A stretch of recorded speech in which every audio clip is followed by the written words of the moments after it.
11 bullets. I guess the essential argument is he was down, and the prosecutors argued he was no longer a threat, and that you were convicted of weapons possession for using that second gun, his gun, when the prosecutor said he was no longer a threat, emptying what I think, well, total 11 bullets, so 5 and 6. The prosecutor wasn't there, so she doesn't know, nor does anyone else except me, when he stopped being a threat. He was still a threat when I picked up that second gun. Absolutely was a threat to me at that point. It happened in a split second. It's not something that happened over any period of time, but he was still a threat when I picked up that second gun.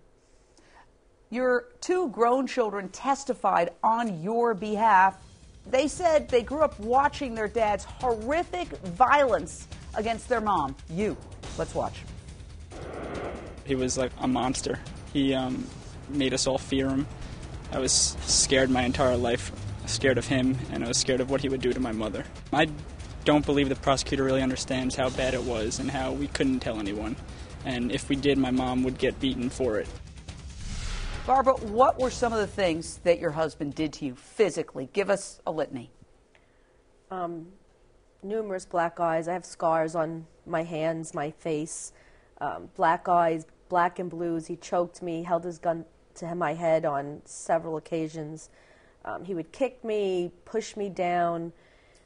He broke my finger one time. I mean, it was just continuous. He's sadistic.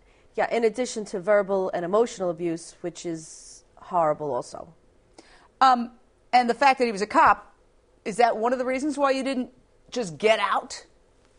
Well, I mean, I attempted to get out on more than one occasion, but he would threaten me with, who are you going to call, the cops? I am the cops. How do you call the cops on the cops? We have something called the domestic violence wheel, the power and control wheel, which we'll show to you. And essentially it outlines, because the first thing people say is, well, why didn't you just leave? And it's not so easy to just leave. There is intimidation, there's isolation, there's economic factors. You were a school secretary. I understand you've lost your job as a result of this, as well as your health insurance, and that's something you're very worried about, by the way. Yes, that is something I'm very, very worried about. Just recently, January 4th, actually, they took me off payroll, and I just think that that's a horrible thing, because they're claiming because I'm a convicted felon at this point because of the one gun possession charge, but there are convicted felons that are teaching in classrooms, so I don't understand how they can take me off payroll. And my understanding was I was going to keep my health insurance till March. Now they've stopped that also. I want to play some of the 911 call that was made by your sister, Barbara, because I guess you called after the shooting. Your sister, she came over and she called 911. Listen to this. Her husband, he hit her. And he has a gun?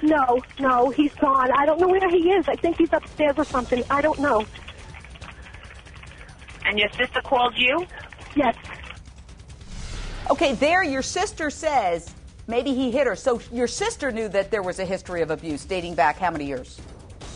Dating back, I was married 24 years. I would say 18 of the 24 years. 18 or 19 of the 24 years. And again, to those who say, well, why didn't you get out a long time ago? We point to this power and control wheel because so many women don't get out because of financial hardship. The male in the household often exerts this extra power. They isolate you.